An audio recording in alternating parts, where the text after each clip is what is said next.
ضرورتیں تو انسانوں کو سب کو اپنی معلوم ہے، جو ضرورتیں ہیں انسان کی، لیکن سب سے اہم، سب سے پہلی، سب سے بڑی اور ہر وقت، جیسے کھانا کھانا ضرورت ہے لیکن 24 گھنٹے کھاتے رہیں، پانی پینا ضرورت ہے لیکن ہر وقت پانی پیتے رہو، اس کا وقت ہوتا ہے، کھانا کھایا کچھ دیر کے بعد بھوک لگی تو پھر، لیکن ایک ضرورت تمام انسانوں کی مشترکہ ہے، عوام ہو، خواص ہو، مالدار ہوں، غریب ہوں، مرد ہوں، عورتیں ہوں، مکے مدینے میں رہتے ہوں، دنیا میں کہیں رہتے ہوں، کوئی سی زبان بولتے ہوں، کسی خاندان کے، کسی برادری کے ہوں، تمام انسانوں کی مشترکہ ضرورت، جیسے ہوا، پانی اور روشنی یہ تینوں کے لیے ضروری ہے نا، یہ تینوں چیزیں سب کو چاہیے، تاجروں کو، کاشتکاروں کو، مالداروں کو، غریبوں کو، نوکری پیشہ کو، صدر کو، وزیر کو، پولیس والے کو، چپراسی کو، پانی، ہوا اور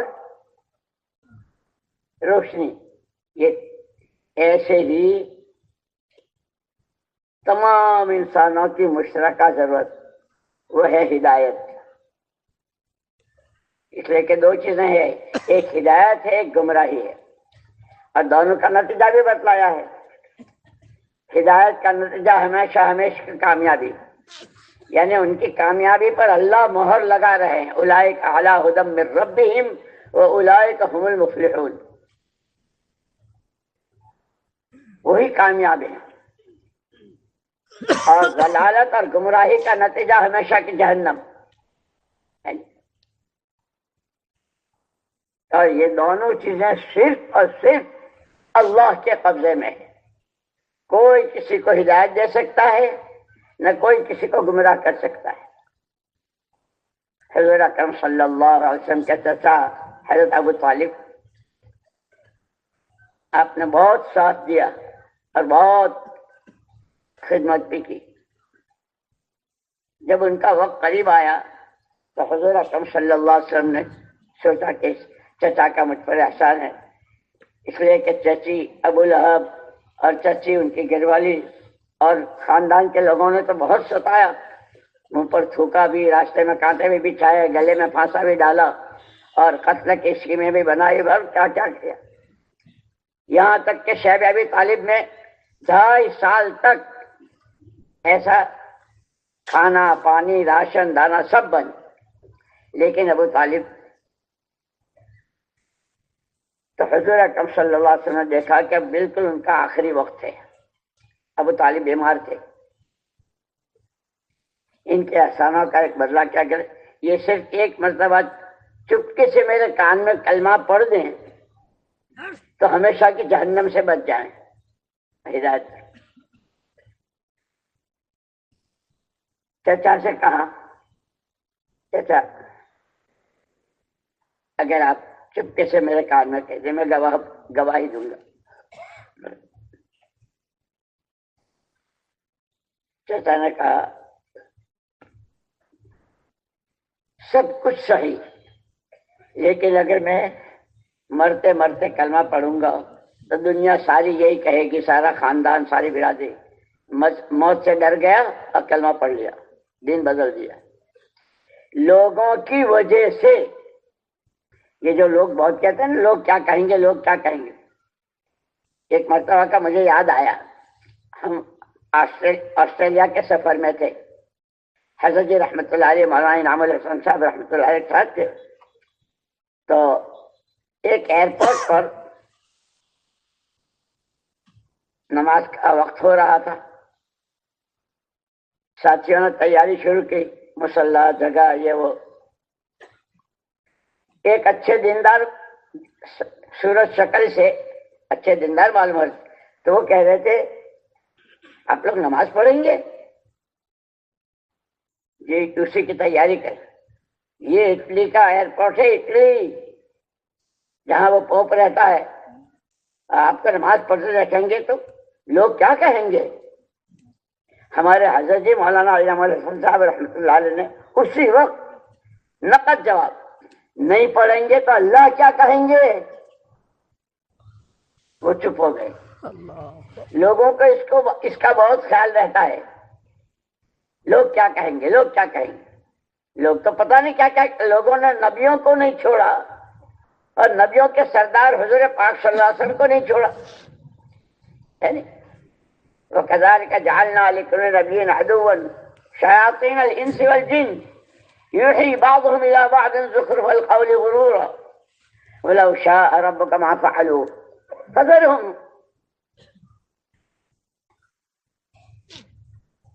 کہ شیاطین جن و انس یہ ایک دوسرے کے کان بھرتے رہتے ہیں اور باتیں بناتے رہتے ہیں. اللہ کے بعد انسانوں میں سب سے اونچا مقام نبی کا ہوتا ہے. پھر سارے نبیوں میں سب سے اونچے محمد الرسول اللہ صلی اللہ علیہ وسلم. آپ کی سیرت کی کتابیں بھی لکھی گئی اور اس کے بیانات بھی، اور کیا کیا ہوا. آج تک کوئی حضور کو بیان نہیں کر سکا جو آپ کے کمالات، جو آپ کی صفات، جو آپ کی بلندی، آپ کا مقام. کہ بعد از خدا بزرگ توئی، بعد از خدا بزرگ توئی، قصہ مختصر کہ اللہ کے بعد کوئی ہے ہی نہیں. لیکن آپ کو بھی کیا کیا کہا، دیوانہ بھی کہا، شاعر بھی کہا، اور جادوگر بھی، اور پتہ نہیں کیا کیا کہا. اور یہ بات ہے، حق کا جو راستہ ہے، مولانا یوسف صاحب رحمۃ اللہ علیہ فرماتے ہیں حق کے راستے میں گھاٹیاں بہت آتی ہیں. سب سے پہلی گھاٹی مخالفت، اور مخالفت بھی گھر کے لوگوں سے. حضور اکرم صلی اللہ علیہ وسلم کو نبوت ملی 40 سال کی عمر میں. 40 سال تک آپ خاندان میں اور وہاں مکے میں جس طرح رہے. مشرکین مکہ، آدمی سچا ہے، آدمی امانت دار ہے، صادق و امین کہتے تھے. مشرکین مکہ صادق، سچے، امانت دار. لیکن جب آپ نے توحید کی دعوت دی، اللہ ایک، قل هو اللہ احد، اللہ نے حکم دیا ہماری توحید کا اعلان کرو. بس اتنا سننا تھا.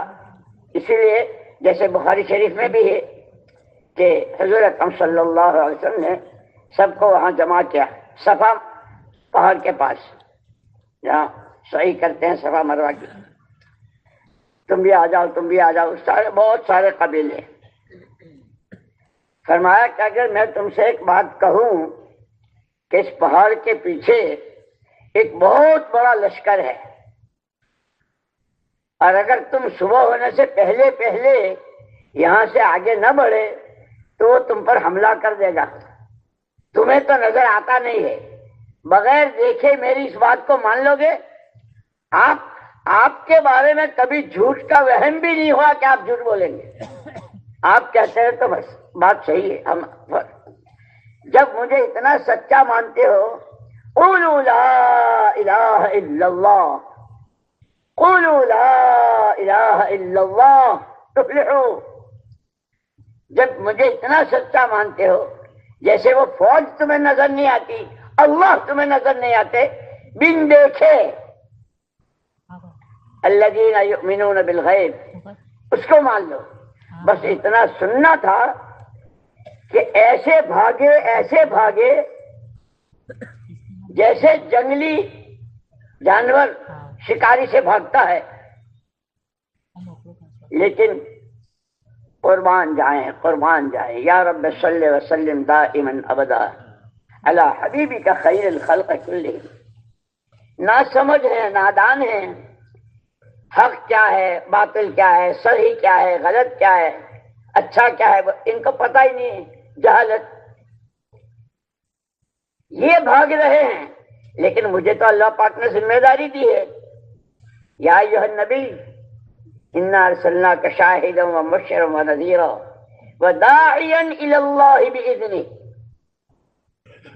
پیارے نبی، ہم نے آپ کو گواہ بنا کر، بشیر و نذیر بنا کر، اور داعی الی اللہ بنا کر بھیجا ہے.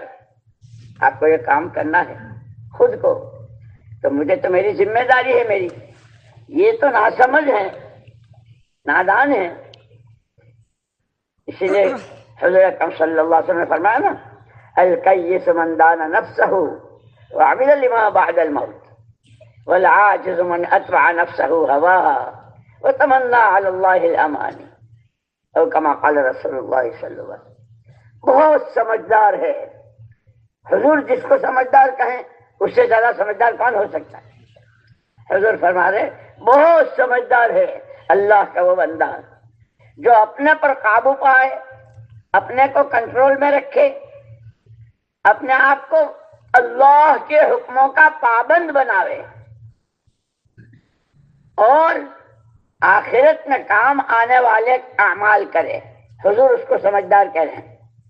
اور آگے فرمایا بڑا نادان ہے، بڑا نادان ہے، بڑا ناسمجھ ہے، اپنے ہی ہاتھوں اپنے پیروں پر کلاڑی مار رہا ہے، جو اپنی منمانیوں کے پیچھے حلال حرام جائز ناجائز، اللہ راضی ہوں گے ناراض ہوں گے، جہنم بنے گی، قبر کا عذاب، اس سب سے آنکھیں بند کر کے جو جی میں آیا کہ اس سے زیادہ کوئی نادان نہیں. اس لیے انسانوں میں 3 قسم کے مزاج ہوتے ہیں. 3 قسم کے، ایک مزاج حیوانی، ایک مزاج شیطانی اور ایک مزاج ایمانی. ہمیں ایمانی مزاج بنانے کو کہا ہے کہ حیوانی مزاج کیا ہے؟ جانور کے لیے کوئی شریعت ہی نہیں ہے، جانور کے لیے کوئی دین ہی نہیں ہے. مادہ کے پیٹ سے پیدا ہوا، جتنے دن لے کر آیا ہے، جون سی گلی، جون سی مادہ، جون سا نر، اس کو کاٹا، اس کو چیرا، اس کا ایک جو جی میں آئے، اور اس کے لیے کوئی عذاب نہ ثواب، اس کے لیے جنت نہ دوزخ، مٹی ہو جائے گا، ختم ہو جائے گا. کہ ایسا انسان جو قبر کے عذاب سے، آخرت سے، جہنم اور جنت، اللہ رسول کے حکموں سے آنکھیں بند کر کے صرف اپنی منمانی، کیونکہ یہ آدمیوں کے لباس میں جانور ہے. پھر مولانا یوسف صاحب رحمۃ اللہ علیہ فرماتے تھے جانور بھی 3 قسم کے ہوتے ہیں. ایک تو وہ جانور ہوتا ہے جسے صرف اپنے پیٹ کا فکر، پیٹ بھر جائے، جیسے بھینس ہے، بکری ہے نا، جانور کھا رہے ہیں، چارہ کھا رہے ہیں، دانا کھا رہے ہیں. جس ماں کے پیٹ سے یہ پیدا ہوئی ہے یہ بکری کا بچہ، اس کی ماں نے کھایا کہ نہیں کھایا اس کو کچھ پتا نہیں، اسے کوئی فکر بھی نہیں. بھینس کا بچہ کہ یہ جانور ہے جس کو صرف اپنے پیٹ کا فکر ہو، میرا مسئلہ حل ہو جائے، میرا پیٹ بھر جائے، میرے کاروبار چل جائے، دنیا میں جو چاہے ہوتا رہے. کہ یہ کپڑے انسانوں کے پہنتا ہے، بولی انسانوں کی بولتا ہے، نام اس کا انسانوں کے رجسٹر میں ہے، لیکن یہ انسانی لباس میں پہلے نمبر کا جانور ہے. دوسرے نمبر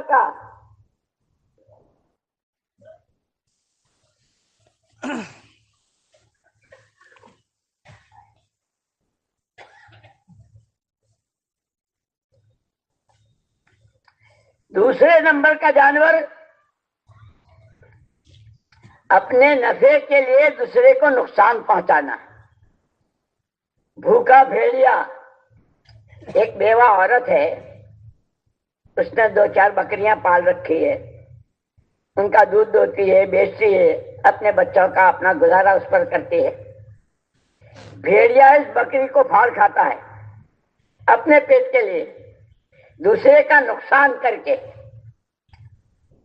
کہ وہ لوگ، وہ انسان، وہ مشرق میں ہوں، مغرب میں ہوں، کہیں ہوں، جو اپنے I have some problems، کیا کہتے ہیں؟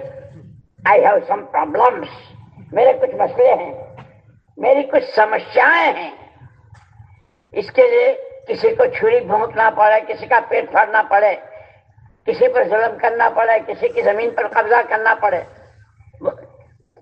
کہ یہ دوسرے نمبر کا جانور ہے. انسانی شکل میں بھیڑیا ہے. اس بیوہ کی بکری کو پھاڑ گیا، اس کے چھوٹے معصوم بچے جن کا گزارا بکریوں کیا اس پر یہ کیا کر رہا ہے؟ اسے اس کی پرواہ نہیں کہ وہ انسان جو اپنے لیے دوسروں کو نقصان پہنچائے، دیکھنے میں انسان ہے لیکن یہ بھیڑیا ہے اندر سے۔ مولانا یوسف صاحب رحمۃ اللہ علیہ فرماتے تیسرے نمبر کا جانور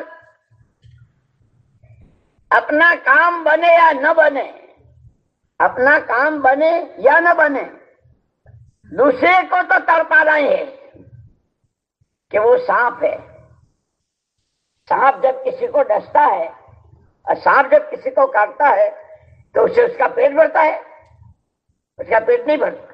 لیکن ایک بوڑھا آدمی، ایک جوان چھوکرا، ایک خاتون، عورت ذات راستے چلتے اس کو ڈستا ہے، وہ بچاؤ بچاؤ، ہائے مر گئی، ہائے مر گئی، ہائے مر گیا۔ دوسرا تڑپتا رہے، اپنا کچھ نہیں، کہ تیسرے درجے کا جانور ہے۔ اپنا کام بنے نہ بنے، اپنا مسئلہ حل ہو نہ ہو، لیکن لوگوں کو چین سے رہنے نہیں دینا، گھروں میں، محلے میں، مارکیٹوں میں، آفسوں میں، کہ دیکھنے میں انسان ہے شکل میں لیکن یہ سانپ ہے۔ پھر مولانا یوسف صاحب رحمۃ اللہ علیہ فرماتے تھے اللہ جل جلالہ عم نوالہ عظم شأنہ، عظم شأنہ، عز اسمہ ولا الہ غیرہ۔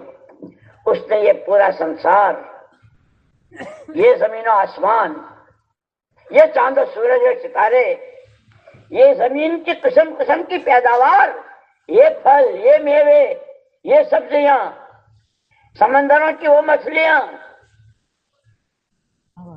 یہ سب کتے بلیوں کے لیے، بھیڑیوں کے لیے اور سانپوں کے لیے نہیں پیدا کیا، یہ تو انسانوں کے لیے پیدا کیا۔ جیسے حضور اکرم صلی اللہ علیہ وسلم نے خود فرمایا ان الدنیا خلقت لکم وانکم خلقتم للآخرہ۔ ساری دنیا اور اس میں جتنی قسم کی چیزیں ہیں، وہ پیٹرول، پلاٹینم، قسم قسم کے پھل، پھول، میوے، یہ بادام، یہ اخروٹ، یہ چلغوزے، یہ سیب، یہ نارنگی، یہ انار، کتنے میوے، کتنی نعمتیں کہ وہ انسانوں کے لیے پیدا کی، اور انسان کو حضور نے فرمایا اللہ کا پیغام پہنچایا کہ میں اللہ کا پیغمبر ہوں، میرے ذمہ ہے اللہ کا پیغمبر پہنچانا، داعی اللہ، کہ اللہ کو پہچانو۔ اس نے مجھ سے یہ کہا کہ ہمارا پیغام پہنچا دو چاروں سمتوں میں بسنے والے انسانوں کو۔ انسان ہو یہ ساتوں زمین و آسمان، اور اس میں جتنی نفع کی شکلیں ہیں اور جس جس راستے سے فائدہ اٹھا سکتے ہو وہ سب تمہارے لیے، اور تم وَإِنَّمَا خُلِقْتُمْ لِلْآخِرَةِ، تم آخرت کے لیے پیدا۔ یہاں رہتے ہوئے کیسے بنگلے، کیسی کوٹھیاں، کیسی حویلیاں، کیسے شاندار کپڑے، کیسے کھانے پینے اور کتنی دولت کے ڈھیر، کہ اس میں رہتے ہوئے وَابْتَغِ فِيمَا آتَاكَ اللَّهُ الدَّارَ الْآخِرَةَ وَلَا تَنْسَ نَصِيبَكَ مِنَ الدُّنْيَا وَأَحْسِنْ كَمَا أَحْسَنَ اللَّهُ إِلَيْكَ۔ اللہ کہہ رہے ہیں، کہا تو تھا قارون سے، یہ بات قارون سے تھی، لیکن پھر اللہ پاک نے قرآن میں قیامت تک آنے والے انسانوں کے لیے، قرآن میں او انسانوں اور آسمان کی چھتری اور زمین کے فرش پر رہنے والوں، تمہارے پاس جو کچھ ہے اس سے اپنی آخرت بنا لو۔ اسی لیے مولانا محمد الیاس صاحب رحمۃ اللہ علیہ ایک بات فرماتے تھے کہ اس تبلیغ اور دعوت کی محنت کے ذریعے امت جس غلط فہمی میں ہے اور عام انسان غلط فہمی میں ہے، اس محنت سے غلط فہمی سے نکالنا چاہتے ہیں۔ غلط فہمی کیا ہے؟ ہر ایک کہتا ہے میری جان، میرا مال، میری سوجھ بوجھ، میری عقل و خرد۔ کہاں سے لایا؟ تیرے باپ نے دی، تیری ماں نے دی، مانگنے گیا تھا، ایک پانی کا قطرہ منی کا ساری دنیا کے سارے جتنے جن کو اپنے عقل و خیرت کا دعویٰ ہے وہ سارے مل کر پانی پر کوئی نقشہ نہیں بنا سکتے. دیوار پر بنائیں گے، پٹھے پر بنائیں گے، کاغذ پر بنائیں گے، اینٹ پر بنائیں گے، پانی پر کوئی نہیں بنائے. واہ اللہ لک الحمد کلو ولک الشکر کلو ولک الملک کلو بیدک الخیر کلو. ایک تنے تنہا اللہ. یہ جو ہم جتنے بیٹھے ہیں ابتدا کہاں سے؟ منی کے گندے قطرے سے. یہ سر، یہ پیر، یہ ہاتھ، یہ آنکھیں، یہ کان، یہ حسین چہرے. مولانا صاحب رحمۃ اللہ علیہ فرماتے تھے کہ سب سے پہلی غلط فہمی یہی ہے، تاجر، کاشتکار، مالدار، غریب، مرد، عورت، دیسی، بدیسی، ہر ایک میری جان میرا مال، میری جان میرا مال، میرا پیسہ. کہ یہ تو تمہاری غلط فہمی ہے. یہ تو اللہ کی نعمت ہے اور اللہ کی امانت ہے، اور اللہ کے یہاں سے جو تقاضا ہے بندوں سے، نعمت کی قدر کرو، نعمت کا شکریہ ادا کرو، اور امانت کو امانت داری کے ساتھ. جمعے کے خطبے میں پڑھتے نا، من لا امانت لہ لا ایمان لہ، جس کے اندر امانت داری نہیں اس کا تو ایمان ہی نہیں. جمعے کے خطبے میں پڑھتے ہیں. اسی لیے یہ جتنی غلط چیزیں ہیں معاشرے میں، اخلاق میں، عادتوں میں، شادیوں میں، خوشی میں، غم میں، وہ اسی غلط فہمی کی بنیاد میرے. ارے ایک گھر میں پوتو مارنے والی خادمہ، غریب عورت، لیکن اس کے پاس اتنا لمبا گدھے کے کان جتنا فون. ہمارے مولانا طلحہ صاحب رحمۃ اللہ علیہ شیخ کے صاحبزادے وہ کہا کرتے تھے، جو بڑا بڑا فون دیکھتے تھے نا، گدھے کا کان جتنا ہے. وہ پوتو مارنے والی، برتن دھونے والی، اس کے پاس بھی. اور کوئی اس سے یوں کہے، بہن تیرے بچے چھوٹے ہیں اور یہ تو 1.5 لاکھ کا فون ہے، کھانے کو تو لالے پڑ رہے ہیں، میں نے تم سے لیا، میں نے چوری کی، میرا پیسہ ہے. وہ بھی یہی کہتے ہیں، میں جو چاہوں کروں. اس وقت ساری دنیا میں یہ ماحول بنا ہوا ہے. جان میں میرا وقت ہے، میرا پیسہ ہے، میں جہاں چاہوں، جیسے چاہوں، جتنا چاہوں. اسی لیے جب حضور اکرم صلی اللہ علیہ وسلم ہجرت کر کے مدینہ پاک تشریف لائے تو وہاں 2 خاندان تھے، اوس و خزرج، اور ان دونوں خاندانوں میں 120 سال سے لڑائی چل رہی تھی. کتنا خون، کتنی جانیں، کتنا، کوئی سولوشن اور کوئی صلح کی شکل ہی نہیں. ان میں صلح کرانے کے لیے حضور اکرم صلی اللہ علیہ وسلم نے زمین کے ٹکڑے، کپڑے، پیسے یہ نہیں بانٹے، یہ تم رکھ لو، یہ تم رکھ لو، لڑو مت، نہیں کہا.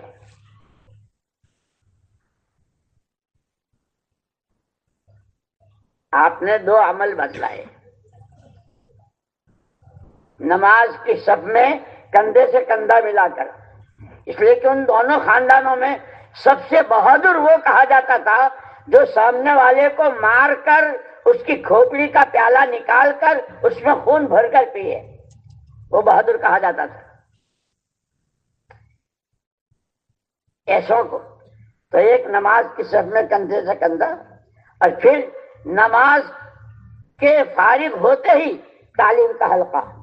اور حضور اکرم صلی اللہ علیہ وسلم فرمایا، انما بعثت معلما و مبلغا، اللہ نے مجھے بھیجا ہی ہے سکھانے والا اور تبلیغ کرنے والا بنا کر کے. ایسی جہالت، ایسا شرک، اتنا ظلم و زیادتی. لیکن حضور پاک صلی اللہ علیہ وسلم چونکہ آپ تو سراپا رحمت بن کر آئے تھے، اسی لیے جہاں آپ طائف تشریف لے گئے تھے اور طائف والوں نے آپ کے پیچھے لڑکے لگائے تھے اور آپ کے پیر مبارک سے خون اور آپ کے موزے بھی اور آپ کے جوتے بھی خون سے بھر گئے تھے. آسمانوں میں شور مچ گیا. جبریل امین علیہ السلام آئے، اس لیے کہ آپ تو حبیب رب العالمین، اللہ کے رسول، اور ان کی یہ حرکتیں آپ فرمائیں تو ان سب کو جیسے چکی کے 2 پارٹوں میں دانے کو پیسا جاتا ہے، ان کو پیس کے رکھ دوں. حضور پاک صلی اللہ علیہ وسلم نہیں، اللہ نے مجھ کو رحمت بنا کر بھیجا ہے. یہ نہیں سنتے، یہ نہیں مانتے، ان کے بعد ان کی اولاد، ان کے پوتے، ان کے نواسے کبھی نہ کبھی مانیں گے. چھوڑ دو. آپ نے ان کو پسوایا نہیں، اس لیے پھر اللہ نے دکھایا. اسی لیے کہتے ہیں محنت کرنے میں آدمی کمی نہ کرے. ابھی اثر کے بعد کارگزاری سنا رہے تھے سب، اور بار بار کہہ رہے تھے محنت کرو، محنت کرو، اپنے کو تھکاؤ، پچاؤ. محنت سے پھر برابر محنت ہوتی رہی، سمجھاتے رہے. حضور اکرم صلی اللہ علیہ وسلم جب تشریف لائے ہجرت کر کے، ایک دن آپ نے فرمایا مالی مالی اراکم وانتم تتقحمون فی النار وانی آخذ بحجزکم، او کما قال علیہ السلام. مجھے کیا ہو گیا ہے، حضور فرما رہے ہیں، مجھے کیا ہو گیا ہے کہ میں دیکھ رہا ہوں کہ تم خود اپنے آپ کو جہنم کی طرف دھکیل رہے ہو. صبح سے شام تک تمہارا وقت، تمہارا پیسہ، تمہاری عقل، تمہاری سوجھ بوجھ جہنم کی طرف دھکیلے جا رہے ہو. میں اللہ کا نبی تمہیں کوکھیں پکڑ پکڑ کر بچا رہا ہوں. یہ جگہ تمہارا وقت لگنے کی نہیں ہے. تمہیں یہاں نہیں بیٹھنا چاہیے، تمہیں یہ نہیں بولنا چاہیے، تمہیں یہ نہیں دیکھنا چاہیے، تمہیں یہ نہیں کھانا. میں تمہیں بچا رہا ہوں اور تم جہنم کی طرف جا رہے ہو. سراپا نور، سراپا رحمت. لیکن پھر کیونکہ دعوت جو ہے اور تبلیغ ہے اخلاق سے، اس لیے ہمارا 4تھا نمبر ہے اکرام. خود حضور اکرم صلی اللہ علیہ وسلم کی صفات میں آپ کسی کو حقیر نہیں سمجھتے تھے، کسی کو. یہاں تک کہ بخاری شریف میں ہے، ایک بعد میں وہ صحابی ہو گئے جنہوں نے حضور اکرم صلی اللہ علیہ وسلم کے قتل کی اسکیم بنائی تھی. گرفتار ہو گئے، صحابہ پکڑ کے لے آئے. مسجد نبی میں جو کھمبے ہیں جنہوں نے دیکھے اس کے ساتھ باندھ دیا. صحابہ وہی مسجد میں، وہ 3 دن تک دیکھتے رہے کیا کھاتے ہیں، کیسے نماز پڑھتے ہیں، آپس میں یہ کیسے بیٹھتے ہیں، کیا ان کی باتیں ہوتی ہے، وہ دیکھتے رہے. حضرت اکرم صلی اللہ علیہ وسلم تشریف لے جا رہے تھے تو وہ تو بندھے ہوئے تھے کھمبے سے. کیا حال ہے؟ حضور نے پوچھا ان سے، ایسا دشمن ان سے کیا حال ہے؟ اگر آپ کہیں گے تو گردن ماری جائے گی، اور جا تو آزاد ہے. جو اتنا ایسا آدمی پکڑ کے لایا گیا ہے، بندھا ہوا ہے قبضے میں، اور اس کے ساتھ یہ کیسے ہوا؟ وہ مسجد نبوی کے اعمال کا ماحول، اس ماحول نے 3 دن تک دیکھی، نمازیں دیکھی، کھانا دیکھا، آپس کی تعلیم کے حلقے دیکھے، آپس کی محبتیں دیکھی. جب حضور اکرم صلی اللہ علیہ وسلم نے ان کو آزاد کر دیا، اشہد ان لا الہ الا اللہ و اشہد انک رسول اللہ. ہمارے ابھی سنا رہے تھے نا آپ کے یہاں سے شہر روزہ کیا اوسط ہے، کتنی بڑی آبادی، کتنی مسجدیں، کتنے 4 مہینے لگائے ہوئے اور کتنے چلے والے. لیکن شہر روزہ. اور مولانا الیاس صاحب رحمۃ اللہ علیہ عجیب بات فرماتے تھے. دیکھو یہ باتیں یاد رکھنا، دھیان میں، اللہ کرے میں بھی عمل کروں، تم بھی عمل کرو. حضرت مولانا الیاس صاحب رحمۃ اللہ علیہ فرماتے تھے کہ حضور اکرم صلی اللہ علیہ وسلم نے جو عمل کیا ہے، یہ دعوت، یہ تعلیم، یہ ذکر اور یہ ایک دوسرے کو ملنا ملانا، یہ سارا حضور کے اعمال میں آج تک وہی تاثیر ہے جو حضور کی موجودگی کے وقت میں تھے، کہ دعوت سے دل کیسے نرم ہوتے تھے، اخلاق سے کیسے لوگ پلٹا کھاتے تھے، پیار سے، حکمت سے. پھر مولانا الیاس صاحب رحمۃ اللہ علیہ نے مثال دی کہ لیمو ہے نا، لیمو حضور اکرم صلی اللہ علیہ وسلم کے زمانے میں بھی پانی کو کھٹا کرتا تھا. اب 1500 سال ہو گئے، لیمو کی تاثیر بدلی، لیمو کی تاثیر بدلی. اور 1500 سال میں کتنے زلزلے آئے، کتنی بڑی بڑی جنگیں ہوئی، کیسے ہوائی طوفان، لیکن لیمو کی تاثیر ہوئی ہے.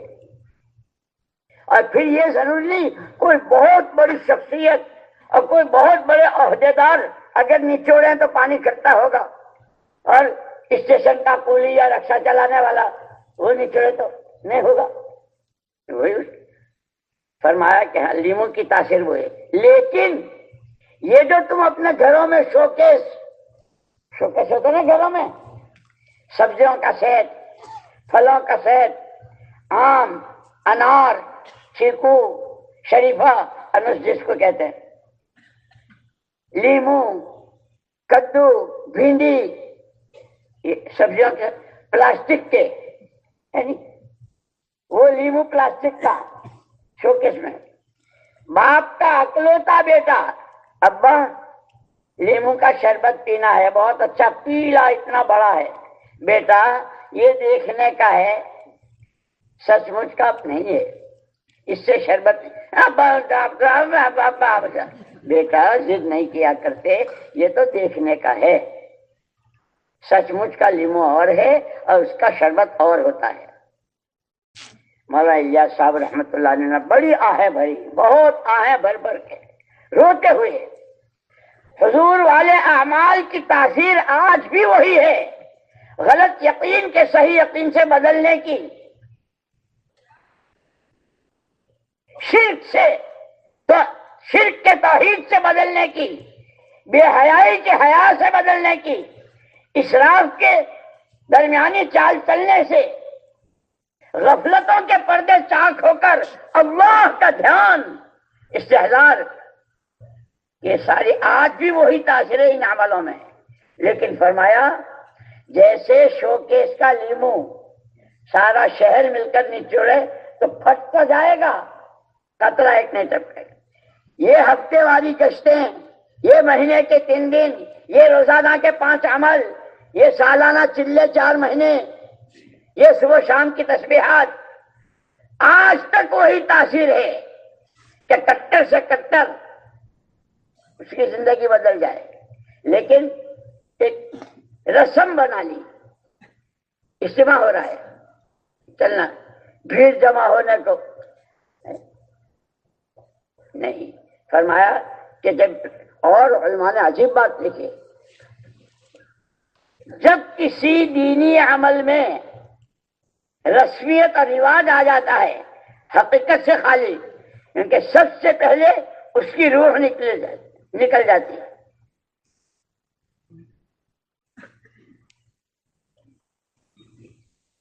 روح نکلے ہوئے کو کیا کہتے ہیں؟ مردہ. کیا مردے کی کیا صفت ہے کہ جتنی دیر کرو گے اتنی بدبو اس کے اندر سے اٹھے گی، پھولے گا، پھٹے گا جراثیم. یہ تعلیم کے حلقے، یہ سحر روزہ، یہ صبح و شام کی تسبیحات، یہ قرآن کی تلاوت، یہ ایک ایک کے گھر جا کر ملاقات کرنا، اس کو سمجھانا، اس کی طرف سے کوئی بات ناگواری کی ہو تو اللہ کے لیے برداشت کرنا، غلط یقین کے صحیح یقین سے بدلنے کی تاثیر.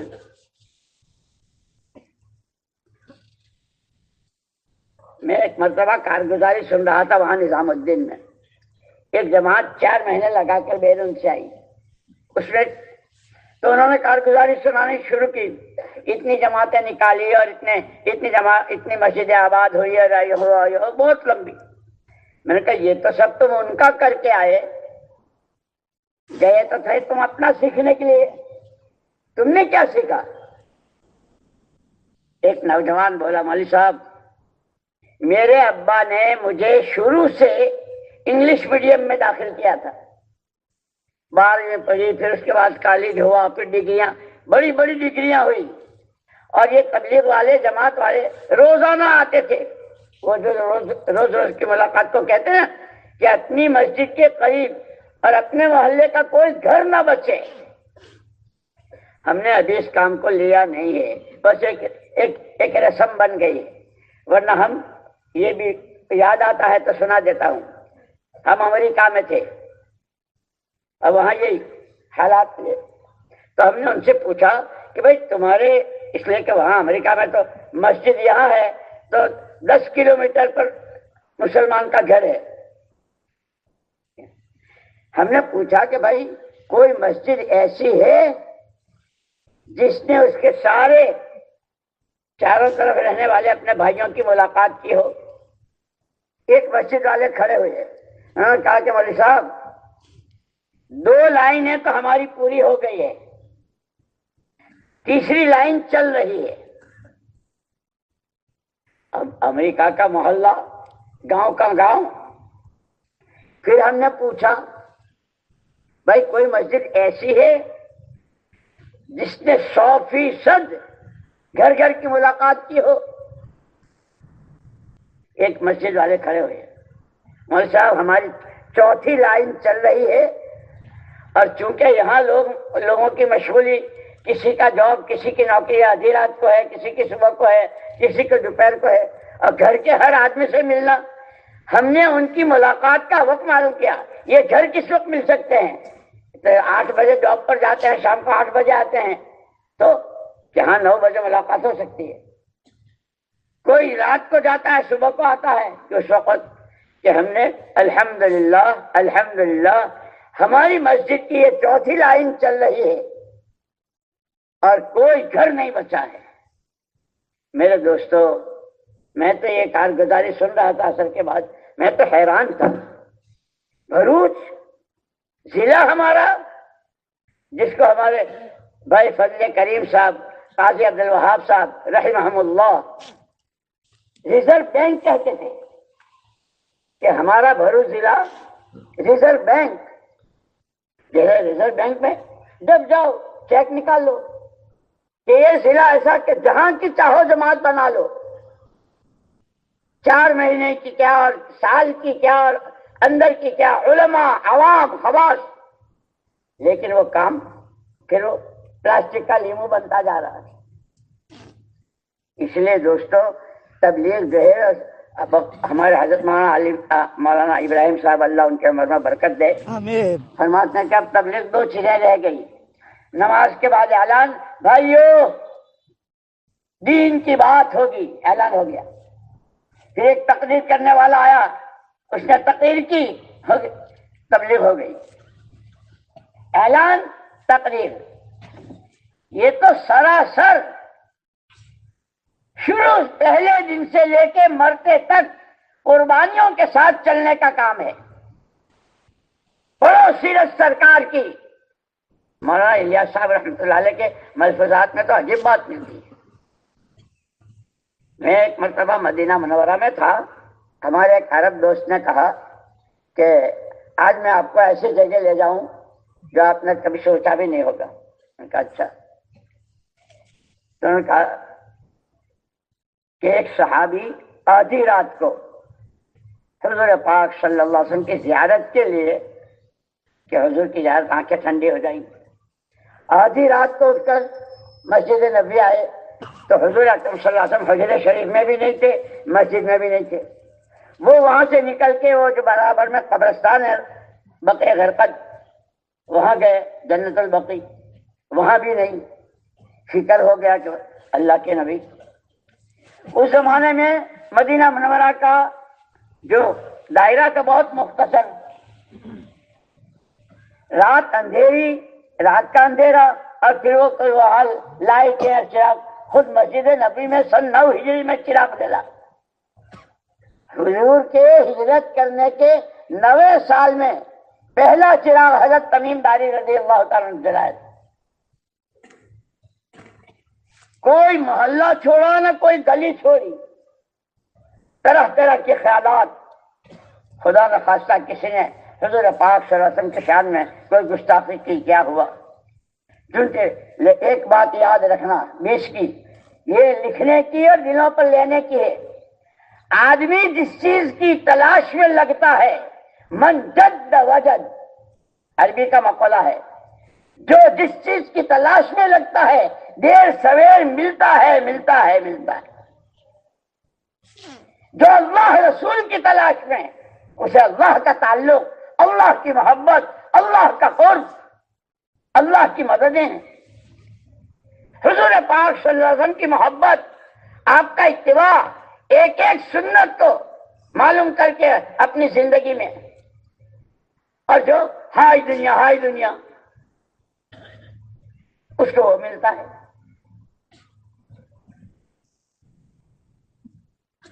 وہ صحابی تلاش کرتے کرتے، رات اندھیرا، کوئی محلہ گلی کچھ نہیں، ایک غار تھا، ایک غار تھی، خود رات کا اندھیرا پھر غار کا اندھیرا۔ ان صحابی نے اور غور سے دیکھا تو حضور اکرم صلی اللہ علیہ وسلم سجدے میں تھے۔ ان کا الحمدللہ الحمدللہ، اللہ کے نبی ہمارے آقا موجود ہیں۔ بہت لمبا سجدہ، یہ کھڑے رہے، پھر اچھا تھوڑی دیر میں پھر آتا میں، آئے پھر دیکھا سجدے میں ہیں، گئے 3 مرتبہ گئے، اور تینوں مرتبہ آئے تو دیکھا کہ حضور اکرم صلی اللہ علیہ وسلم سجدے میں ہیں۔ چوتھی مرتبہ جب آئے تو حضور اکرم صلی اللہ علیہ وسلم سجدے سے فارغ ہو کر غار سے باہر آ رہے تھے۔ یا رسول اللہ یا رسول اللہ کہہ کے صحابی چمٹ گئے۔ پوچھا اللہ کے پیارے پیغمبر صلی اللہ علیہ وسلم کیا ہوا، اتنا لمبا سجدہ رسے؟ فرمایا میں نے اس وقت تک سر نہیں اٹھایا جب تک اللہ نے یہ وعدہ نہیں کر لیا، ما کان اللہ لیعذبہم وانت فیہم، سورہ توبہ میں ہے، ما کان اللہ لیعذبہم وانت فیہم وما کان اللہ معذبہم وہم یستغفرون۔ پیارے نبی، قوم عاد، قوم لوط، قوم سمود اور حضرت نوح علیہ السلام کی وہ اکثریت والی قوم کتنے تباہ ہوئے، اور ہم نے کیسی امتوں کو اجاڑ دیا۔ آپ کے ہوتے ہوئے جب تک آپ ہیں، آپ کی امت کو ہم وہ سزا نہیں دیں گے۔ حضور کے احسانات ہم تو پہچانتے ہی نہیں، جانتے ہی نہیں، اس لیے کہ سیکھتے ہی نہیں ہے۔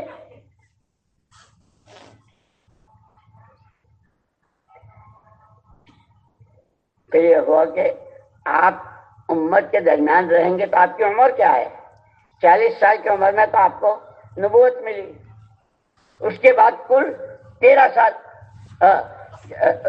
سال، پھر کیا آپ کے بعد پھر امت؟ مولانا الیاس صاحب رحمۃ اللہ علیہ کے ملفوظات میں ہے کہ جیسے پہلے فرمایا تھا کہ آپ کے والے اعمال کی تاثیر آج بھی وہی ہے جو آپ کے زمانے، کیونکہ اگر آپ نہیں ہیں لیکن یہ دعوت کی محنت، یہ حضور کے قائم مقام ہے۔ جیسے حضور ہمارے حضور کی ذات نہیں ہے، حضور کے ارشادات، حدیثیں، اور کیسی سچی کہ مشرکین کہتے تھے کہ یہ آدمی سچا ہے، لیکن ہم، اللہ ہمیں معاف فرمائے، اللہ ہمیں معاف فرمائے، گھر بیٹھے اتنی بڑی دولت اور اس کی ہماری کارگزاریاں جو آ رہی ہے، اتنی بڑی آبادی اور 3 دن کی 4 جماعتیں، چلے کی 2 جماعتیں، 4 مہینے کے 1 آدمی، یا اللہ یا اللہ، یہ وقت کس کو دے رہے ہیں؟ بھینسوں کے گوبر کو، اینٹوں پتھر چونے کو، زمین کی گھاس پھوس کو، سب کے لیے ہمارے پاس وقت ہے۔ اللہ کا دین، ہر ایک اللہ کو پہچان لے، ہر ایک اللہ کی ماننے والا، ہر ایک اللہ سے مانگنے والا بن جائے، اس کے لیے شیطان وہ کرتا ہے نا، حدیث میں آتا ہے 2 مشورے ہیں، ایک مشورہ ہے حضور اکرم صلی اللہ علیہ وسلم کا اور ایک مشورہ ہے شیطان کا۔ حضور اکرم صلی اللہ علیہ وسلم نے تو فرمایا بادروا بالاعمال الصالحہ، نیک عمل میں جلدی کیا کرو، وہ دشمن لگا ہوا ہے پیچھے۔ اسی لیے یوں کہتے ہیں، یہ جو سورہ قل اعوذ برب الناس ہے نا، اس میں ہم پڑھ رہے من شر الوسواس الخناس، اے اللہ خناس کے وسوسوں سے بچانا، تیری پناہ۔ یہ خناس کون سا شیطان ہے؟ خناس وہ شیطان ہے، ایک آدمی بہت اچھا چل رہا ہے، جیسے ایک آدمی کو ایک جگہ سے دوسری جگہ جانا ہے، راستہ بھی صاف ہے، ٹریفک بھی نہیں ہے، جا رہا ہے، چل رہا ہے، اور جوں جوں چلتا ہے اپنی منزل کے قریب پہنچ رہا ہے، پھر اچانک کوئی آدمی پیچھے سے آ کر اس کا گریبان پکڑتا ہے، اب پیچھے سے کھینچتا ہے اور یہ کہتا چھوڑنا چھوڑنا، کہ یہ شیطان ہے، یہ خناس ہے۔ 5 وقت کی نماز جماعت سے، اشراق، چاشت، تہجد، روزانہ کے قرآن کی تلاوت، صبح و شام کی تسبیحات، سال 4 مہینے چلہ، دوسروں کو دعوت دینا، ذہن بنانا، بہت سیدھا چل رہا ہے۔ اب شیطان نے پیچھے سے کھینچا، جس میں حدیث میں ہے التسویف من الشیطان، پھر کریں گے کہ یہ مشورہ شیطان کا ہے۔ حضور کا مشورہ تو قبول نہیں کیا کہ جلدی کرو، اور شیطان کا ابھی بھی یہ سارا مجمع بیٹھا ہوا ہے، پورا ضلع، اور کیسے حیثیت رکھے، اور صرف 4 مہینے جو سال کا تیسرا حصہ ہے، 1/3۔ لیکن جس کے کندھے پر ہاتھ رکھو، جس سے بات کرو، ہاں جی تو میں ارادہ تو ہے، اور جی نیت بھی ہے، جی میں نے انا للہ و انا الیہ راجعون، انا للہ و انا الیہ راجعون۔ ہم نے اس کام کے ساتھ کیا کیا ہے؟ کھیل بنا دیا۔ لیکن اللہ بڑی قدرت والے ہیں، غنی عن العالمین۔ وہاں تو حدیثوں میں تمام انسان ایک وقت میں سجدے میں پڑ جائیں تو اللہ کی شان میں کوئی اضافہ نہیں، سارے ایک ساتھ انکار کر دیں، اللہ کی شان میں کوئی کمی نہیں۔ هو الآن کما کان، هو الآن کما کان، قل هو اللہ احد، آمنت باللہ کما هو باسمائہ وصفاتہ۔ ہمیں تو وہ کلمہ دیا۔ اسی لیے مولانا الیاس صاحب رحمۃ اللہ علیہ بھی، مولانا یوسف صاحب رحمۃ اللہ علیہ بہت بار کلمہ سیکھو نماز سیکھو، کلمہ سیکھو نماز سیکھو۔ یہ 2 ایسی بنیادیں ہیں کہ پھر آگے پورا دین سیکھنا، دین پر چلنا، اور دین کے لیے جان و مال لگانا آسان نہیں بلکہ لذیذ۔ جیسے صحابہ کو دین کے لیے قربانیاں، اس لیے ایک صحابی کہتے ہیں اگر خدا مجھے 10 زندگیاں دے تو 10 کی 10 میں ایمان کی محنت پہ لگا دوں۔ ہم سے تو یعنی کوئی کسی کو نہیں کہہ سکتا، ہر ساتھی اپنے گریبان میں منہ ڈال۔ کب تقاضا آیا گشت کا، کب تقاضا آیا تعلیم کا، کب تقاضا آیا کوئی ذمہ دار، کوئی اچھے صلاحیتوں کے، ان کو لینے، ان کی کب ہم نے جان چرائی ہے اور کب جان کھپائی ہے۔ اور وہاں صحابہ میں کہ یہ غلط فہمی ہی ختم ہو گئی، جان میری نہ مال میرا نہ عقل میری، یہ تو میرے اللہ کی دی ہوئی نعمت ہے، اس کا شکر ادا کرنا ہے، اور امانت ہے اس کا امانت داری کے ساتھ، اور قربان جائیں۔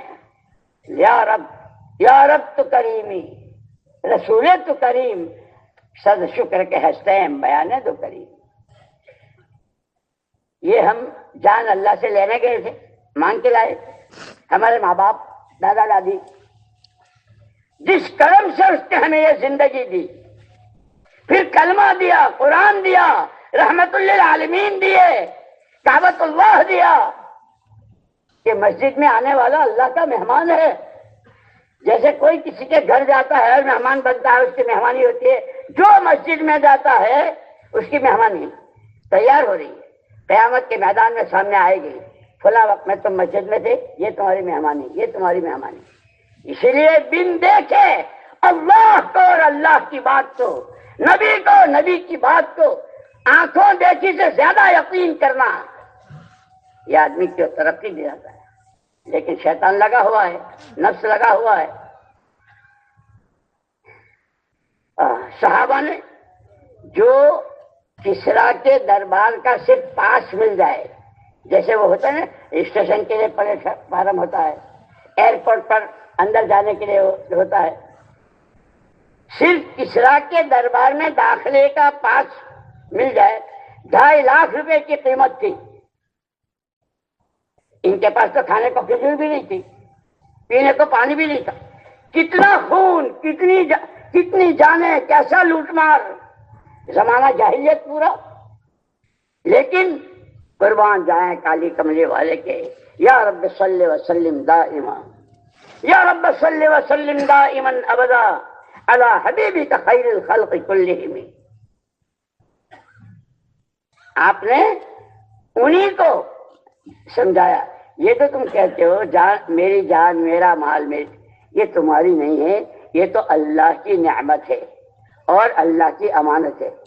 نعمت کے بارے میں اللہ چاہتے ہیں شکر گزاری، امانت کے بارے میں امانت داری۔ اسی لیے ایک مرتبہ حضور اکرم صلی اللہ علیہ وسلم حرم میں تشریف فرماتے، کچھ صحابہ کچھ فاصلے سے بیٹھے ہوئے تھے، حضور اکرم صلی اللہ علیہ وسلم خود تشریف لے گئے ان کے پاس اور پوچھا کیا کر رہے ہو، کیا کر رہے ہو؟ نحمد اللہ ونشکرہ، نحمد اللہ ونشکرہ علی نعمت الاسلام۔ اللہ کے رسول صلی اللہ علیہ وسلم ہم تو صدیوں کفر و شرک اور جہالت کے اندھیروں میں رہے، اللہ کا شکر ادا کر رہے ہیں کہ اس نے ہم کو ایمان اور اسلام دیا۔ اور وہ شکر صرف جیسے علماء نے لکھا ہے شکر کے 3 درجے ہیں۔ سب سے پہلے نعمت کی قدر دل میں ہو، میں یہ منہ اور یہ منہ اور مجھے جیسے کوئی بہت اچھی لذیذ چیز، ارے بھائی میں کہاں اور یہ کہاں، یوں کہ جو اللہ کی نعمت ہے، اے اللہ تیرا کرم ہے، میں تو اس قابل نہیں، میں تو ایک قطرے پانی کا بھی حقدار نہیں۔ اے اللہ، یہ شکر کا پہلا درجہ ہے نعمت کی عظمت اور قدر دل میں ہو۔ دوسرا درجہ ہے زبان سے الحمدللہ، الحمدللہ، اے اللہ تیرا شکر۔ اور تیسرا درجہ ہے جس درجے کی نعمت ہو اس سے متعلق اللہ کی طرف سے جو تقاضا ہو، حضور کی طرف سے جو ارشاد ہو، اس نعمت کو اللہ کے حکم اور نبی کے طریقے پر استعمال کرنا، یہ اصل شکریہ ہے۔ اس راز کو صحابہ نے ایسا سمجھا تھا کہ اب جان کی نہ مال کی نہ صلاحیت کسی چیز کی پرواہ نہیں، یہ اللہ ہی کی دی ہوئی ہے، اللہ ہی کے لیے، اللہ ہی کی دی ہوئی ہے، اللہ ہی کے لیے۔ تمہارے الیاس صاحب رحمۃ اللہ علیہ فرماتے تھے کہ اس محنت کے ذریعے بھائی ہم انسان فرشتے نہیں ہیں، ہم کھائیں گے بھی، کمائیں گے بھی، شادیاں بھی ہوں گے، خوشی کے دن بھی ہوں گے، وہ سب، لیکن شریعت کے دائرے میں رہ کر، تو اس وقت پھر ہمارا کھانا کمانا بھی دین بن جائے گا، بیوی سے ملاقات وہ بھی دین بن جائے گا۔ لیکن وہی بات ہے، روز ہمارے مولانا ابراہیم صاحب اللہ ان کے عمر میں بہت برکت دے، ہم لوگوں بھائی دین سیکھو، دین سیکھو، یہ تیسرا نمبر علم و ذکر ہے، اس سے تو بالکل ایسے اس کے ایک طرف کر دیا۔ نہیں دوستو، میں نے عرض کیا کہ اللہ نے ہم پر بہت بڑا کرم کیا ہے، بہت بڑا کرم۔ گھر بیٹھے یہ بڑے بڑے دارالعلوم، بڑے بڑے علماء، مفتیان، شیخ الحدیث، کیسی خانقاہیں، کیسے اللہ والے، سب گھر بیٹھے۔ اور تو جب ملکوں میں جاتے ہیں نا، تو ملکوں والے ایسے چیخ رہے ہیں جیسے گرمیوں کے زمانے میں زمین چیختی ہے اور پکارتی ہے، پانی پانی پانی۔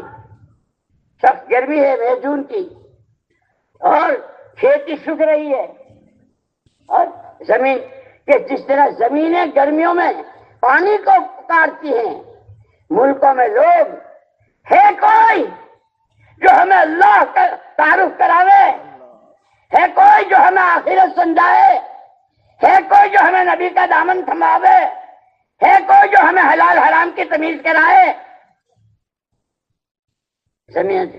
لیکن جب تشکیل ہوتی ہے ملکوں کی، صوبوں کی، علاقوں کی، تو وہی ہاں انشاءاللہ جی انشاءاللہ. تو نے انشاءاللہ تو کیا سمجھا ہے؟ اللہ نہیں چاہتے، اللہ نہیں چاہتے. میرے دوستوں، اسی لیے ہم کہتے ہیں کام کو سمجھنا ہے، کام کو سیکھنا ہے، اور اللہ کی دی ہوئی نعمت اور اللہ کی دی ہوئی امانت کو امانت داری کے ساتھ اور شکر.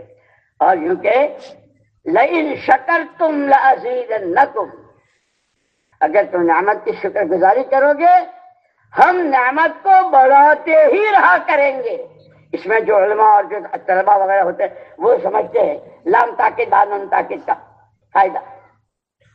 ہم بڑھاتے ہی، یہی وجہ ہوئی جو 600 سال تک مرد بھی اور عورتیں بھی جہالت میں رہے، جب حضور پاک صلی اللہ علیہ وسلم نے سمجھایا کہ یہ جان مال اللہ کی نعمت ہے، امانت ہے، اس کو وہاں کرنا ہے جہاں اس کا حکم ہے، تو انہی میں صحابہ کی عورتیں بھی رضوان اللہ تعالی علیہم اجمعین، پھر ان کی اولاد، ان کے بعد والے تابعین، تبع تابعین، صحابی، مہاجرین، مہاجرات، انصار، انصاریات، پھر مفسرین، محدثین، فقہاء، ائمہ اربعہ، یہ سارا جتنا سلسلہ ہے یہ سب نعمت کی شکر گزاری. اور جب ناقدری ہوتی ہے تو کتنے اچھے، بھائی تمہارے نانا تو ایسے نہیں تھے، تمہارے دادا تو ایسے نہیں تھے، یہ تم کیا کر رہے ہو؟ اس لیے مجھے یاد آیا ایک آدمی علی گڑھ سے آیا تھا، ایک نوجوان، اور وہ جا رہا تھا پیرس، فرانس، پیرس اپنی پڑھائی کے لیے. میرے پاس آئے، مول صاحب میں کل پیرس جا رہا ہوں، مجھے کوئی نصیحت کرو. میں ہمارے بڑے سب موجود ہیں، ان سے نصیحت لے لو. نظام نظام الدین نے کہ نہیں، سب کے پاس تم کچھ کہو. اللہ نے اس وقت میرے دل میں ڈالی. میں نے کہا بھائی ایک بات سمجھ میں آ رہی ہے، جب تم پیرس کے اڈے پر پیر رکھو ہوائی جہاز سے اتر کے، تو اپنے اور اللہ کے بیچ میں آج کے بعد جب تک یہاں ہوں میں محمد الرسول اللہ صلی اللہ علیہ وسلم کا نمائندہ ہوں، as a delegate of prophet Muhammad صلی اللہ علیہ وسلم، میں حضور کا نمائندہ ہوں. بس میں نے کہا بس. اس کی پڑھائی تھی 2 سال کی، پڑھائی کر کے جب واپس آئے ملاقات ہوئی. او مولوی صاحب، پیرس تو ننگا شہر ہے، ساری خرافات، ساری بے حیائیوں کے سامان دنیا بھر میں وہاں سے سپلائی ہوتے ہیں. میرے لیے کتنے ایسے موقع آئے کہ میں گیا، لیکن آپ کا اتنا جملہ، خبردار حضور کے نمائندے ہو. اللہ نے میری حفاظت کری. یہی ہم کہتے ہیں، یہ کام کام کام کام کی تقریریں نہیں، ہم حضور کے نمائندے ہیں. ہمیں حضور نے وارث بنایا ہے اور خود فرمایا نحن معاشر الانبیاء لا نورث دینارا ولا درہما وانما نورث العلم او کما قال رسول اللہ صلی اللہ علیہ وسلم. ہماری ساری نبیوں اور پیغمبروں کی جماعت پیچھے والوں کو پیسوں کا، زمینوں کا وارث نہیں بناتے. جو علم ہم اللہ کے ہاں سے لے کر آئے ہیں، تورات، زبور، انجیل، صحیفے، اور سب سے آخر میں قرآن کریم، کہ قرآن کریم کا وارث بنا کے گئے ہیں. اور اسی لیے ایک مرتبہ اپنے موقع پر فرمایا ترکت فیکم امرین، ترکت فیکم امرین ان تمسکتم بہما لن تضلوا ابدا، کتاب اللہ و سنت رسول صلی اللہ علیہ وسلم. جب کوئی آدمی مرتا ہے تو اس کے بچے، پوتے، بچیاں ہیں، یا تو ان کے لیے رہنے کا مکان بھی ہے، ان کے کاروبار بھی ہے، اور کچھ زمین جائیداد، پیسے وغیرہ. اور کوئی ایسا مرتا ہے کہ اس نے اپنے بچوں کے لیے کچھ نہیں، اس کے بچے تو کیا ہوتا ہے، وہ بھیک مانگتے ہیں گلیوں میں کہ نہ ابا نے ان کے لیے کوئی مکان کا انتظام کیا ہے، نہ ان کی آمدنی کا کوئی روزگار کا مسئلہ ہے، تو تو بھیک مانگتے. میں تمہیں سڑکوں پہ چھوڑ کے نہیں جا رہا ہوں حضور، کسی کی گود میں بٹھا کے نہیں جا رہا ہوں. تمہارے ایک ہاتھ میں قرآن اور دوسرے ہاتھ میں یہ قرآن زندگی کے ہر شعبے کا قرآن عملی طور پر زندہ ہو. عقیدہ، عبادت، معاملات، معاشرت، اخلاق، کمانا، خرچ کرنا، خوشی، غم، مرنا، جینا، سارا قرآن نے دیا ہے. اور گارنٹی کیسی دی؟ کیا کمپنیاں اپنی مشینوں کی گارنٹیاں دیتے ہوں گی جو حضور نے گارنٹی دی؟ زمینیں آسمانوں کو چلی جائیں، آسمان زمینوں پر آ جائیں، پورا پچم ہو جائے، اگر تم نے یہ دو چیزیں مضبوط پکڑ لی، ہمیں قرآنی زندگی جینی ہے، نبی کا دامن تھامنا ہے. اور مولانا یوسف صاحب رحمۃ اللہ علیہ فرماتے تھے کہ سنت رسولی اول سنت سنہا رسول اللہ صلی اللہ علیہ وسلم ہی دعوت الی اللہ. حضور کی پہلی سنت ایمان کی دعوت کہ اللہ، حضور پاک سما میں قرآن اور اس قرآن کی دعوت. اسی لیے خالی یہ تو عجیب بات ہے، پورا قرآن پوری امت کے ہر طبقے کے ہر فرد میں، تاجروں میں، کاشتکاروں میں، انجینئروں میں، ڈاکٹروں میں، جوانوں میں، بوڑھوں میں، مردوں میں، عورتوں میں قرآن زندہ ہو جائے. اس کی محنت کا نام دعوت و تبلیغ ہے، خالی تقریروں کا نام نہیں ہے. اسی لیے میرے دوستوں میں نے عرض کیا کہ اللہ نے بہت بڑی نعمت دی ہے، بہت بڑی. لیکن پھر ساتھ کے ساتھ یہ بھی کہا لئن کفرتم، اگر ناقدری کی تو کیسا عذاب دوں گا. حضرت موسیٰ علیہ السلام کے زمانے کا سامری واقعات میں لکھا ہے. سامری حضرت موسیٰ علیہ السلام کو اللہ پاک نے کوہ طور پر بلایا. سامری نے حضرت جبریل علیہ السلام کے گھوڑے کے جو نشانات تھے اس کی مٹی لی، جادو جانتا تھا، اس نے اپنا جادو بنایا اور بچڑا بنایا. اور کیا کہا؟ حضرت موسیٰ علیہ السلام بھول گئے معبود تو تمہارا یہ ہے. اور اس کی وجہ سے بنو اسرائیل نبیوں کی اولاد، گھر گھر نبوت. واذکروا نعمت اللہ علیکم اذ جعل فیکم انبیاء وملوکا وآتاکم ما لم یؤت احدا من العالمین. او بنو اسرائیل، او نبیوں کی اولاد، اللہ کی نعمت کو یاد کرو. گھر گھر نبوت اور تمہیں بادشاہت، دین اور دنیا دونوں، لیکن تم نے ناقدری کی تو پھر سور بنا دیے گئے، اب بندر بنا دیے گئے. کتنے بڑے باپ کا بیٹا ہو، کیسی اونچی برادری کا ہو اور کیسی شان دنیا دان کی ہو، اللہ کے ہاں تو عمل دیکھا جاتا ہے، شکر گزاری دیکھی جاتی. وہ سامری حضرت موسیٰ علیہ السلام تو وہاں اللہ سے باتیں کر رہے ہیں اور وہاں بلایا اللہ نے. اس نے یہاں یہ کیا. اس کے پاس بھی یہ تین طاقتیں تھی، وقت، پیسہ اور صلاحیت. ان تینوں طاقتوں کو غلط لگایا تو وہ تو ہلاک ہوا، اس کی وجہ سے لاکھوں مرتد ہو گئے. لیکن وہ بادشاہ کا شہزادہ جو سورہ بروج میں ہے، والسماء ذات البروج والیوم الموعود، ایک بادشاہ تھا، اس کا بیٹا تھا. بادشاہ چاہتا تھا اپنے بیٹے کو جادو سکھانا. اس نے بھیجنا شروع کیا. وہ یہ سمجھتا تھا کہ روزانہ جاتا ہے، لیکن اللہ جب کسی کی قسمت جگاتے ہیں، جب کسی کا نصیبہ جگاتے ہیں تو اللہ پاک رہبری بھی کرتے ہیں. اسی لیے میں نے شروع میں کہا تھا ہماری سب سے بڑی ضرورت وہ ہدایت ہے. کہ ہدایت کیا ہے؟ الہدایت نور یقذفہ اللہ فی قلب امرئ من شاء یمیز بہ العبد بین الحق والباطل، بین الخبیث والطیب، بین ما ینفعہ ویضر. ہدایت وہ دلوں کا نور ہے جس کی روشنی میں آدمی کو، جیسے لائٹ کی روشنی، سورج کی روشنی، اس سے یہاں اونچا ہے، یہاں نیچا ہے، کانٹے ہیں، کیچڑ ہے، دیکھتا ہے.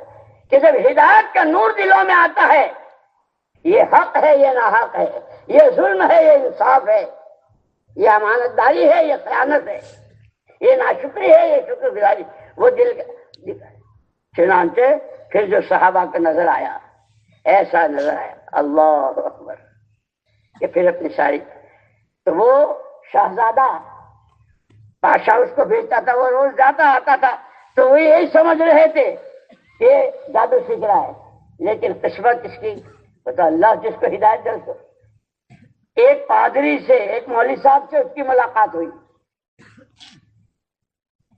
اس نے اس کو پڑھانا شروع کیا، یہ روزانہ پڑھ کے آتا تھا، وہ سمجھتے تھے کہ جادو سیکھ کے آ رہا۔ ایک دن یہ رات یہ بھید کھل گیا، بادشاہ کا خاص آدمی، اس کو آنکھ کی تکلیف تھی، بہت علاج دوا دارو سب، کوئی فائدہ ہی نہیں۔ یہ ایک دن آیا، اس نے کچھ پڑھ کے دم کیا، روشنی آ گئی آنکھوں میں، اور پورے دربار میں شور مچ گیا، ٹھیک ہو گیا، ٹھیک ہو گیا۔ بھئی کیا ہوا؟ شہزادے نے دم کیا۔ بادشاہ کو بہت غصہ آیا، یہ میرے بعد تو گدی پر یہ بیٹھے گا اور یہی کرے گا، اسے ختم کرو۔ تو بادشاہ نے اس شہزادے کے لیے، بادشاہ کا حکم، اس کو پہاڑوں کی سیر کرانے لے جاؤ، اور جب خوب چوٹی اوپر پہنچ جاؤ وہاں سے گرا دینا، مر جائے گا، پاپ کٹ جائے گا۔ بادشاہ کا حکم تھا، لے گئے، لیکن یاد رکھنا، یاد رکھنا، یاد رکھنا، جسے خدا رکھے اسے کون تک ہے۔ انہوں نے دھکا دیا، یہ نیچے آیا، فرشتوں نے ایسا لیا جیسے ماں اپنے مننے کو لیتی ہے۔ ارے مرا نہیں، اچھا اسے سمندر کی سیر کراؤ، جب خوب گہرا پانی آئے تو وہاں چھوڑ دو۔ وہاں ڈال دیا، یوں سمجھ کے کہ اب تو یہ مر ہی جائے گا، ڈوب جائے گا۔ کچھ دیر کے بعد جیتا جاگتا دندناتا ہوا در، ارے مرا نہیں۔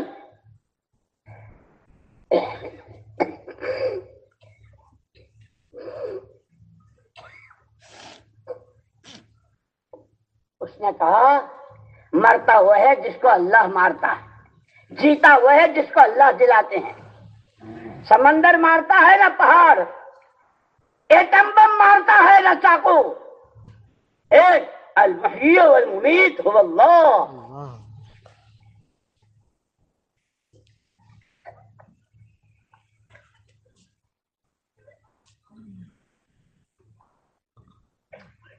پھر اس شہزادے نے خود کہا، تم مجھے مارنا چاہتے ہو، میں جو کہوں وہ کر لو، ساری تمہاری جتنی پبلک ہے سب کو جمع کر لو، اب مجھے سولی پر لٹکا دو، کوئی بم اور کوئی گولی اور کچھ کرنے کی ضرورت نہیں، صرف بسم رب حاضل غلام، یہ جوان جس اللہ کو مانتا ہے اس کے نام سے یہ کہہ کے تیر چلانا، میری جان نکل جائے گی۔ وہ یہ سمجھتے کہ کسی طرح مرے، جب ٹھیک ہے ساری پبلک کو جمع کر لیا، لٹکایا، بسم رب حاضل غلام، اس کی لاش نیچے آ گئی، لیکن جتنا مجمع تھا لاکھوں کا، آمنا برب حاضل غلام، آمنا برب حاضل غلام، آج کے بعد ہم بھی اس اللہ کو مانیں گے جس کے نام پر اس نے جان دی۔ میرے دوستو، جان، مال اور صلاحیت کے تین طاقتیں ہر ایک کے پاس ہے۔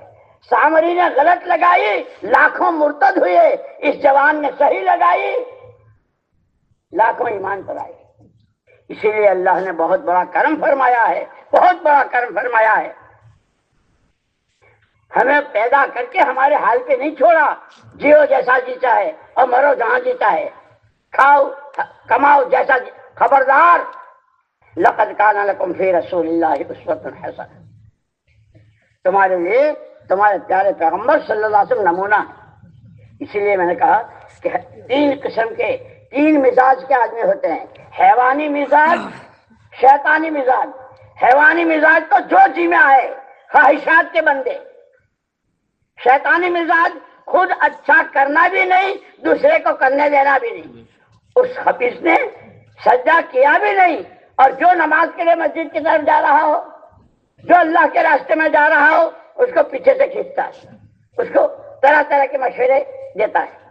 یہ شیطانی مزاج ہے۔ ایمانی مزاج، زمین و آسمان ایک ہو جائیں، اللہ کو مانا ہے، اللہ ہی کی ماننی ہے، اللہ ہی سے مانگنا ہے، یہ ایمانی مزاج ہے۔ اسی لیے صحابہ کرام رضوان اللہ جو 600 سال تک کفر و شرک میں اور جہالت میں، لیکن حضور پاک صلی اللہ علیہ وسلم کا دامن تھامنے کے بعد آپ کے ہاتھ پر بیعت ہوئی، بایعنا علی ید رسول اللہ صلی اللہ علیہ وسلم علی السمع والطاعہ فی اليسر والعسر منشطا ومکرہا وعلی اسرۃ علینا۔ صحابہ کہتے ہیں ہم نے حضور کے ہاتھ پر بیعت کی، آپ ہی کی سنیں گے، آپ ہی کی مانیں گے، جی چاہے گا تو اور جی پر بوجھ پڑے گا تو، حالات اجازت دیں گے تو اور حالات تنگی ترشی کے ہوں گے تو، دوسروں کو ہم پر ترجیح دی جائے گی تو، کوئی پوچھے نہ پوچھے، ہر حال میں کہ اللہ کو راضی کرنا ہے، اپنی آخرت بنانی ہے، راستہ اس کا محمد الرسول اللہ، اللہ کا حکم نبی کا طریقہ، اللہ کا حکم نبی کا طریقہ، اسی کو اتباع کہتے ہیں۔ تو اس پر میں سنا رہا تھا کہ وہ صحابی جو غار میں حضور کو دیکھا اور آگے، تمہارا لیا صاحب رحمۃ اللہ نے فرمایا کہ اب حضور کی ذات تو ہمارے درمیان رہی نہیں، لیکن اور اللہ نے کہا تھا کہ جب تک آپ ہیں ہم امت کو عذاب نہیں دیں گے، کہ نہیں ہمارے لیا صاحب رحمۃ۔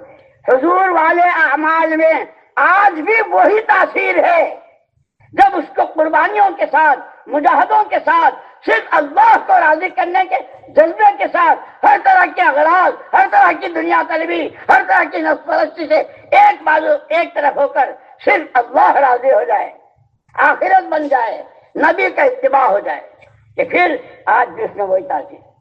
اس لیے میرے دوستو مسئلہ خالی جمع ہو جانے کا اور تقریر ہو جانے کا نہیں ہے، خدا مجھے بھی توفیق دے اور آپ کو بھی توفیق دے، جتنے اس پورے مجمع میں جیسے بچہ ماں کے پیٹ میں بنتا ہے، ایک ایک چلے میں ترتیب بدلتی ہے، 4 مہینے کے بعد پھر اس میں روح ڈالی جاتی ہے۔ جب 4 مہینے صحیح اصولوں کے ساتھ مسجد کے ماحول میں 6 نمبر کی لگام لگا کر ہر لہانی بیکار کاموں سے بچتے ہوئے لگائیں گے، اللہ ہمیں محروم نہیں فرمائیں گے، اللہ نواز۔